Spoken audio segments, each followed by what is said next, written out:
जी हां, कोरोना के फैलाव को रोकने के लिए गुज़िश्ता रात 12 बजे से पूरे मुल्क को लॉकडाउन कर दिया गया। वज़ीर-ए-आज़म नरेंद्र मोदी ने कल कौम से खिताब करते हुए घर पर रहने की अपील की और कहा कि मुल्क को बचाने के लिए लॉकडाउन जरूरी है।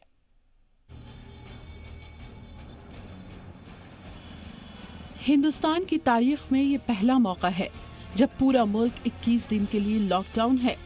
कोरोना वायरस के खतरे से निपटने के लिए मंगल को वज़ीर-ए-आज़म नरेंद्र मोदी ने मुल्क के नाम खिताब में लोगों से घर पर रहने की अपील की और कहा कि हिंदुस्तान को बचाने के लिए ये कदम बेहद जरूरी है। आने वाले 21 दिन हर नागरिक के लिए, हर परिवार के लिए बहुत ही महत्वपूर्ण है। हेल्थ एक्सपर्ट्स की माने तो कोरोना वायरस की संक्रमण साइकिल तोड़ने के लिए कम से कम 21 दिन का समय बहुत अहम है। अगर ये 21 दिन नहीं संभले तो देश और आपका परिवार 21 साल पीछे चला जाएगा। कोरोना वायरस के सबब वज़ीर-ए-आज़म नरेंद्र मोदी ने 5 दिन में दूसरी बार मुल्क के नाम खिताब किया। वज़ीर-ए-आज़म ने साफ कहा कि लोगों को घरों से निकलने पर पाबंदी लगाने के अलावा अब दूसरा कोई मुतबादिल नहीं है। हिंदुस्तान को बचाने के लिए, हिंदुस्तान के हर नागरिक को बचाने के लिए, आपको बचाने के लिए, आपके परिवार को बचाने के लिए आज रात 12 बजे से घरों से बाहर निकलने पर पूरी तरह पाबंदी लगाई जा रही है।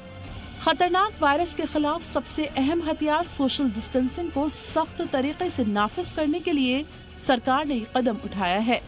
लॉकडाउन के तहत मरकज, रियासती सरकारों और मरकज की ज़ेर-इक़्तिदार रियासतों के दफ्तर बंद हैं। तिजारती तंजीम, मॉल, हफ्ता बाजार, रेस्टोरेंट, दुकानें भी बंद हैं। तालीमी इदारे, ट्रेनिंग, रिसर्च और कोचिंग इदारे भी बंद रखे गए हैं। मजहबी तकरीबात और पूजा स्थल के साथ साथ भीड़ भाड़ वाली तकरीब भी बंद की गई हैं।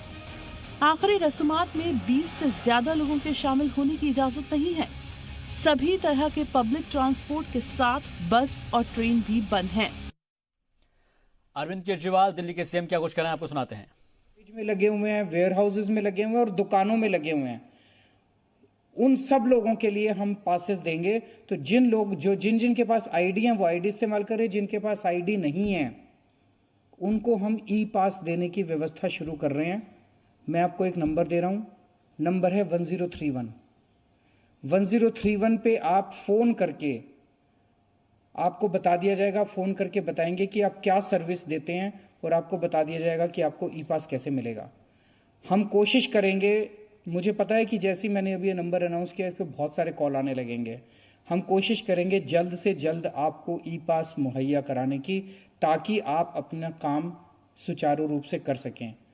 मेरी आपसे विनती है, 1031 जनरल हेल्पलाइन नंबर नहीं है, इस पे जनरल फ़ोन कॉल मत करिएगा, नहीं तो ये नंबर, इतने फ़ोन कॉल अगर आने लगे तो ये नंबर ही जैम हो जाएगा।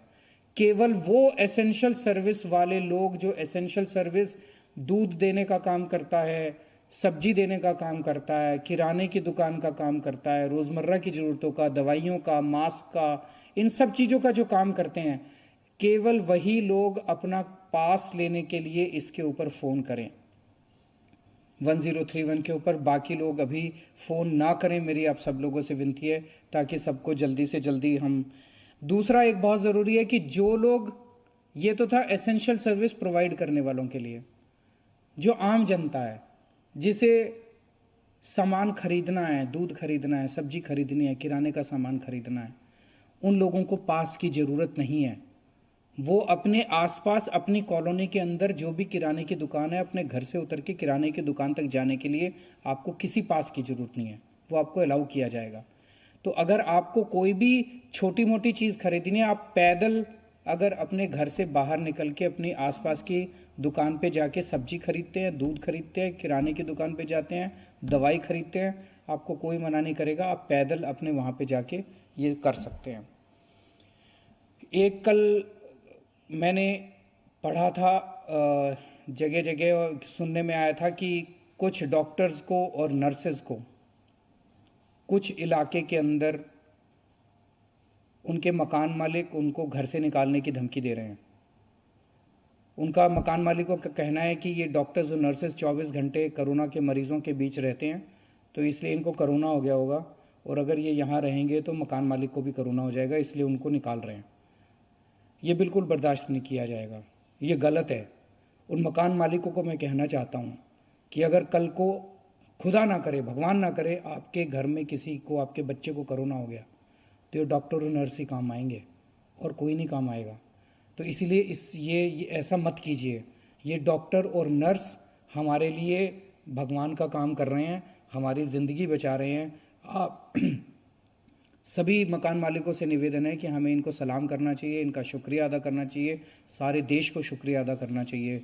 इन लोगों का बहुत अच्छा काम कर रहे हैं। अगर ये लोग इन्फेक्ट हुए तो हम लोग इनकी सेवा करेंगे, हम लोग इनको ठीक करेंगे। और अगर कोई मकान मालिक फिर भी नहीं माना तो हमने ऑर्डर्स कर दिए हैं, दिल्ली सरकार ने ऑर्डर्स कर दिए हैं, दिल्ली पुलिस इसके ऊपर सख्त से सख्त कार्रवाई करेगी और ऐसे मकान मालिकों के खिलाफ सख्त से सख्त एक्शन लिया जाएगा। हमने कई जगह पे गरीबों के खाने की व्यवस्था की है। वैसे तो हम राशन के ज़रिए हर 72 लाख लोगों को, हर व्यक्ति को 7.5 किलो राशन फ्री दे रहे हैं। हम 8.5 लाख परिवारों को 5-5 हज़ार पेंशन दे रहे हैं। लेकिन ऐसे बहुत सारे लोग हैं जो इसके दायरे से फिर भी बाहर रह जाएंगे। ऐसे होंगे जिनके पास राशन कार्ड नहीं है, ऐसे लोग होंगे जिनको पेंशन नहीं मिलेगी, ऐसे लोग होंगे जिनको बिल्कुल खाने की भुखमरी के कगार पे हैं। हम नहीं चाहते कि एक तरफ कोरोना से तो बच जाएं और भुखमरी का शिकार हो जाएं। तो हम लोगों ने कई जगह दिल्ली के अंदर उनके लिए लंच और डिनर का इंतज़ाम किया हुआ है, उनको हम खाना खिलाते हैं। लेकिन अब लोगों की संख्या बढ़ रही है जो खाना खाने वालों की, तो आप चिंता मत कीजिए, मैंने ऑर्डर दे दिए हैं और ऐसे स्थानों की संख्या बढ़ाई जा रही है पूरी दिल्ली के अंदर। अब कई स्थानों के ऊपर हम खाने का इंतजाम करेंगे। वहाँ पे भी सोशल डिस्टेंसिंग का मुझे बताया गया कि अच्छे से पालन किया जा रहा है। लाइनों में जो लोग खड़े होकर खाना ले रहे हैं, वहाँ पे सोशल डिस्टेंसिंग का भी हम फॉलो कर रहे हैं और इनकी संख्या भी बढ़ाई जा रही है। लेकिन सरकार जितना मर्जी कुछ कर ले, सरकार तब तक सफल नहीं हो सकती जब तक समाज और देश साथ नहीं देता। मेरी आप सब लोगों से फिर से विनती है, ये बहुत पुण्य का काम है, नवरात्रों के दिन चल रहे हैं, आप लोग ज़्यादा से ज़्यादा संख्या में अपने अपने इलाके की जिम्मेदारी लीजिए। आप जिम्मेदारी लीजिए कि मैं अपनी कॉलोनी के अंदर, पड़ोस की झुग्गी बस्ती के अंदर, पड़ोस की कच्ची कॉलोनी के अंदर मैं इस इलाके की जिम्मेदारी ले रहा हूँ, यहाँ किसी को भूखे नहीं सोने दूंगा। और आप इंश्योर कीजिए कि सब लोगों को खाना मिले। जिन जिन लोगों को भगवान ने ज़िंदगी में कुछ दिया है, वो सब लोग ये जिम्मेदारी लें कि भगवान ने हमें दूसरों के काम आने के लिए सब कुछ दिया है। ये पुण्य का काम है और यही सच्ची देशभक्ति है। जय हिंद।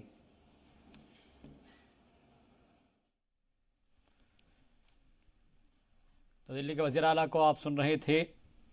अरविंद केजरीवाल की तरफ से कहा गया है कि ज़रूरी अशिया की सप्लाई जारी रहेगी, जितने भी ज़रूरत के सामान हैं वो जारी रहेंगे और दूध सब्जी लोग अपनी गलियों से ही खरीदें। इसके अलावा जिन दुकानदारों के पास आईडी कार्ड नहीं है उनको ई पास दिया जाएगा। केजरीवाल ने इस बात का भी जिक्र किया। पास लेने के लिए हेल्पलाइन नंबर जारी किया गया है 1031, ये हेल्पलाइन नंबर है और इस पर दुकानदार कॉल करें और उनको फिर पास दिया जाएगा। हिंदुस्तान में पहली मुल्क की टेस्टिंग किट की प्रोडक्शन शुरू कर दी गई है और ये देसी किट मुल्क में बनने वाले टेस्टिंग किट से 75% सस्ती है। कंपनी ने एक हफ्ते में 1 लाख किट बनाने का दावा किया है। ये वही किट है जिसका बेसब्री से इंतजार गुज़िश्ता कई दिनों से पूरा मुल्क कर रहा था। कोरोना वायरस की जांच के लिए पहली मुल्क की टेस्टिंग किट तैयार हो चुकी है। ये दावा है पुणे के माईलैब डिस्कवरी सॉल्यूशंस कंपनी का। कोरोना की टेस्टिंग किट की प्रोडक्शन शुरू हो चुकी है। Central drug standards control organisation ने इसकी मंजूरी दे दी है। ये किट पुणे की माईलैब डिस्कवरी सॉल्यूशंस कंपनी बना रही है। टेस्टिंग किट से अब तक किए गए जांच के नतीजे एकदम सही रहे हैं। ये किट हमने भले कोरोना के लिए पहली बार बनाई है, पर इस टेक्नोलॉजी पे हमें ऑलरेडी इससे पहले हमारे 4 अप्रूवल आए हैं और 94 प्रोडक्ट प्लस हमारे पास टेस्ट लाइसेंस में है, जिस पे हम काम कर रहे हैं। और यही कारण है कि हमारी टीम इस जैसा प्रोडक्ट इतने कम टाइम में बना पाई।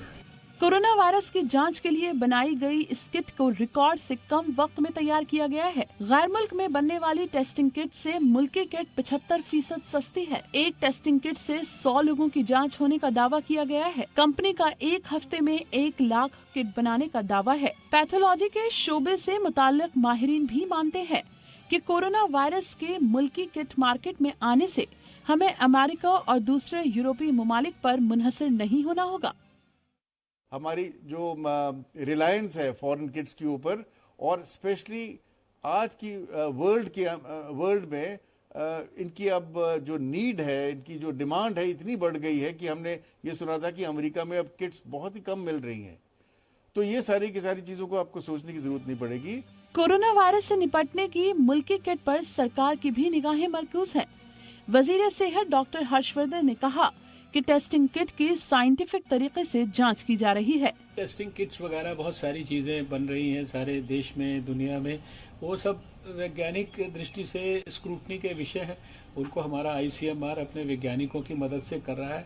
जो देश के इंटरेस्ट में जो मोस्ट आइडियल होगा, जो बेस्ट होगा, वही हमारे वैज्ञानिक लोग कर रहे हैं। इस बीच एम्स दिल्ली के डायरेक्टर ने जी मीडिया से खास बातचीत में दावा किया कि आने वाले दिनों में क्लोरोक्वाइन नाम की दवा, जिसे मलेरिया के खिलाफ इस्तेमाल किया जाता है, उससे कोरोना वायरस से मुताल्लिक कुछ मामलों के इलाज हो सकते हैं।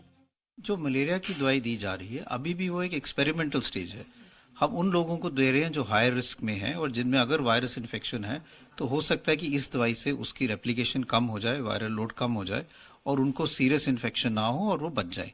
हम ये चाह रहे हैं कि इससे कुछ डेटा कलेक्ट हो, हम ये देख पाएं कि ये इफेक्टिव ट्रीटमेंट है या नहीं है, और तभी फिर हम इसको सोच सकते हैं कि हम आगे प्रोफिलैक्सिस के लिए और लोगों में जिनको कोमॉर्बिडिटीज हैं, जो और दवाइयां भी साथ में ले रहे हैं, उनको भी ये दे सकते हैं। जाहिर है कोरोना नाम की दहशत से निपटने के हिंदुस्तान के अज़्म को इस मुल्की हथियार से सबसे बड़ी मदद मिलने वाली है, क्योंकि अब कोरोना छिपकर हिंदुस्तानियों पर वार नहीं कर पाएगा। ब्यूरो रिपोर्ट, जी मीडिया। कोरोना के मद्देनजर पूरे मुल्क में लॉकडाउन का ऐलान किया गया है और जिसके तहत आंध्र प्रदेश के वजीर आला जगन मोहन रेड्डी ने अफसरान के साथ जायजा मीटिंग की। मीटिंग के बाद सीएम जगन मोहन रेड्डी ने कहा कि कोरोना वायरस के फैलाव को रोकना बेहद जरूरी है और इसके लिए रियासती हुकूमत हर मुमकिन कदम उठाएगी। रियासत के तमाम जिले, गांव और घरों का टेस्ट किया जाना चाहिए। साथ ही सीएम ने मजीद कहा कि लोगों को बुनियादी और जरूरी सामान की कमी नहीं होगी। इसके लिए पुख्ता इंतजाम किए गए हैं। साथ ही सीएम जगन मोहन रेड्डी ने लोगों से अपील की है कि वो लॉकडाउन की सख्ती से पासदारी करें। इसके अलावा लोगों से घरों में रहकर अपना और अपने घर वालों का ख्याल रखने की अपील की।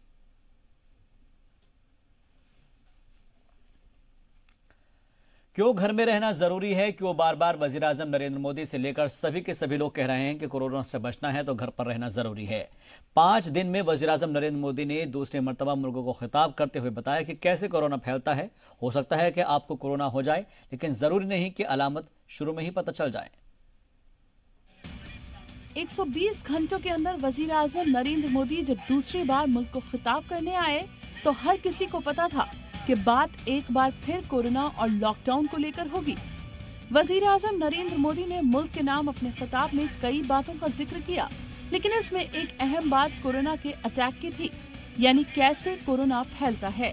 वर्ल्ड हेल्थ ऑर्गेनाइजेशन की रिपोर्ट बताती है कि इस महामारी से संक्रमित एक व्यक्ति, सुनिए, एक व्यक्ति सिर्फ हफ्ते 10 दिन में सैकड़ों लोगों तक इस बीमारी को पहुंचा सकता है। यानी ये आग की तरह तेजी से फैलता है।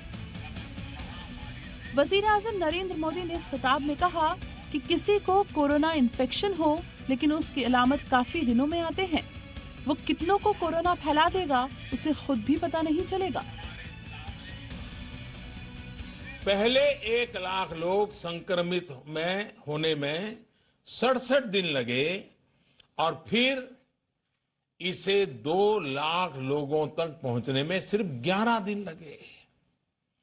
ये और भी भयावह है कि 2 लाख संक्रमित लोगों से 3 लाख लोगों तक ये बीमारी पहुंचने में सिर्फ 4 दिन लगे।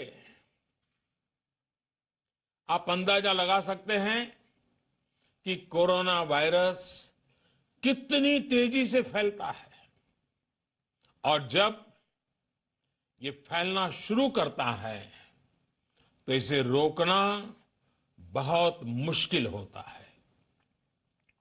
साथियों, यही वजह है कि चीन, America, France, Germany, Spain, Italy, Iran जैसे अनेक देशों में जब कोरोना वायरस ने फैलना शुरू किया तो हालात बेकाबू हो। वजीर आजम नरेंद्र मोदी जिन बातों को कह रहे हैं उन्हें आंकड़ों के जरिए समझे, बात पूरी तरह साफ हो जाती है। दुनिया भर में कोरोना के करीब 4 लाख मामले सामने आ चुके हैं। पहले 1,67,000 दिन में आए, दूसरे 1,11,000 दिन में आए और तीसरे 1 लाख मामले सिर्फ 4 दिन में सामने आए। अब जरा हिंदुस्तान में कोरोना वायरस के इन्फेक्शन की स्पीड को देखिए।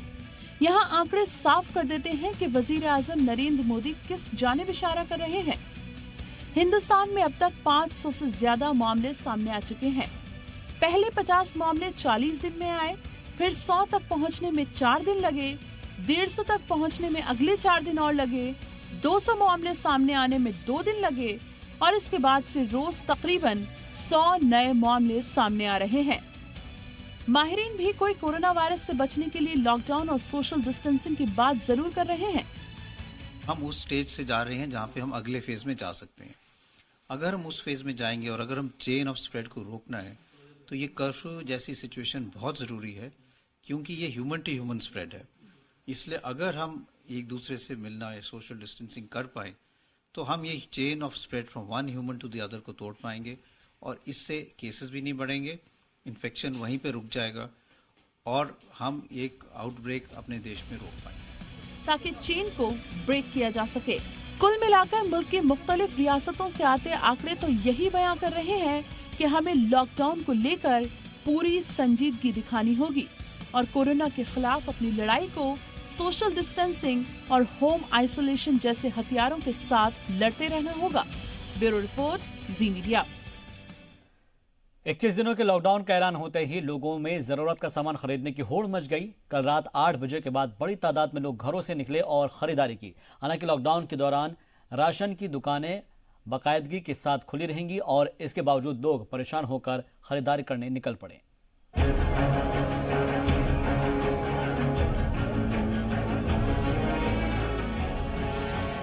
लॉकडाउन का ऐलान होते ही लोग बाजारों में जरूरत का सामान खरीदने के लिए निकल पड़े। राशन की दुकानों में लंबी कतारें लग गईं। ग्रोसरी के अलावा सब्जियों की कीमत में भी इजाफा हो गया। जैसे ही प्रधानमंत्री का संदेश आया और उसके बाद अचानक आप ये मार्केट में देख सकते हैं, लोग काफी संख्या में यहाँ पर पहुंच गए हैं। HDFC का बैंक है, यहाँ पर लाइन लग गई है क्योंकि तमाम जो लोग हैं अपनी जरूरतों को खरीदने के लिए बाहर निकले। तमाम दुकानें खुली हुई हैं। नहीं, कल के लिए राशन पानी दुकानों को अभी कोई ऑर्डर नहीं दिया उन्होंने, उनको जैसे पहले उन्होंने जरूरत की तमाम चीजें खुली रहेंगी, ये प्रधानमंत्री की तरफ से कहा गया है। दूध, दही, नहीं जैसे पिछली बार बोला गया था वो इस बार नहीं बोला गया, इस वजह से ये हफड़ा दफड़ी मची हुई है। तो एक माहौल अचानक यहाँ पर अफरा तफरी का माहौल है। दुकानों के बाहर, मार्केट के बाहर लोग अपनी जरूरतों का सामान खरीदने के लिए बाजारों में निकल पड़े हैं।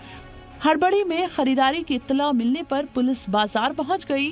पुलिस ने लोगों को यकीन दहानी कराई कि दुकानें खुली रहेंगी, लोग परेशान न हों। हम लोग लगातार पब्लिक को अनाउंस कर रहे हैं, बता रहे हैं कि आपको पैनिक होने की कोई जरूरत नहीं है। हम लोग समेत सारा प्रशासन रोड पे है, इनकी मदद के लिए। किसी को घबराने की कोई जरूरत नहीं है, किसी भी आवश्यक वस्तु की कमी नहीं होने दी जाएगी। सर, एक समस्या यहाँ पर आ रहा है, हमने भी देखा ग्राउंड रिपोर्ट पे कि लोग जो दुकानदार हैं ज्यादा पैसे देकर, चाहे सब्जी वाला हो, राशन वाला हो, ज्यादा पैसे ले रहे हैं इनसे। हम लोग इसको इंश्योर कर रहे हैं कि जो भी इस तरह की कोई अगर शिकायत मिलेगी उसके खिलाफ बहुत सख्त कार्रवाई की जाएगी। किसी भी सामान का ज्यादा पैसा देने की किसी को कोई आवश्यकता नहीं। सरकार मुसलसल लोगों से अपील कर रही है कि बहुत जरूरी हो तभी घरों से बाहर निकले। बड़ी तादाद में लोग इस पर अमल कर रहे हैं, लेकिन कुछ लोग सड़कों पर भी नजर आ रहे हैं। वजीर आजम नरेंद्र मोदी के खिताब के बाद लखनऊ में भी लोग बड़ी तादाद में जनरल स्टोर पर सामान लेने पहुंचे। हालांकि सिक्योरिटी के मद्देनजर लोगों ने 21 दिनों के लॉकडाउन का इस्तकबाल किया है। लखनऊ की दुकानों में रात 8 बजे के बाद शुरू हुई भीड़ काफी देर तक बनी रही। बड़ी तादाद में लोग जरूरी सामान खरीदने में जुटे रहे। लॉकडाउन के दौरान रेलवे ने सभी ट्रेनें रोक दी हैं। सिर्फ मालगाड़ियों को चलने की इजाजत है। सभी घरेलू उड़ानों पर भी ब्रेक लग गया है। दिल्ली के इंदिरा गांधी एयरपोर्ट की इस वक्त की तस्वीर है। आप देखिए कि अमूमन इस वक्त इंदिरा गांधी एयरपोर्ट पर यात्रियों का जमावड़ा रहता है, लेकिन इस वक्त जो एयरपोर्ट है वो खाली नजर आ रहा है। बहुत ही कम लोग जो हैं वो एयरपोर्ट पर नजर आ रहे हैं। यात्री बहुत कम है। आपको इक्का दुक्का लोग ही नजर आएंगे अराइवल गेट से बाहर निकलते हुए। आज रात 12 बजे से जो तमाम डोमेस्टिक फ्लाइट्स हैं वो भी पूरी तरह से बंद हो जाएंगी और ये सन्नाटा ये कहा जा सकता है कि एक अच्छा सन्नाटा है, क्योंकि आप घर में रहकर इस तरह से एयरपोर्ट और सड़कों को खाली रख के ही जो कोरोना वायरस है उससे बच सकते हैं। 22 मार्च को अवामी कर्फ्यू के दौरान कई शहरों में इसे संजीदगी से ना लेने और लोगों के सड़कों पर घूमने की तस्वीर सामने आई थी। यही वजह है कि इस बार सरकार ने लॉकडाउन की अपील नहीं बल्कि हुक्म जारी किया है और सभी रियासतों में इसे सख्ती से नाफिज किया जा रहा है। ब्यूरो रिपोर्ट, जी मीडिया।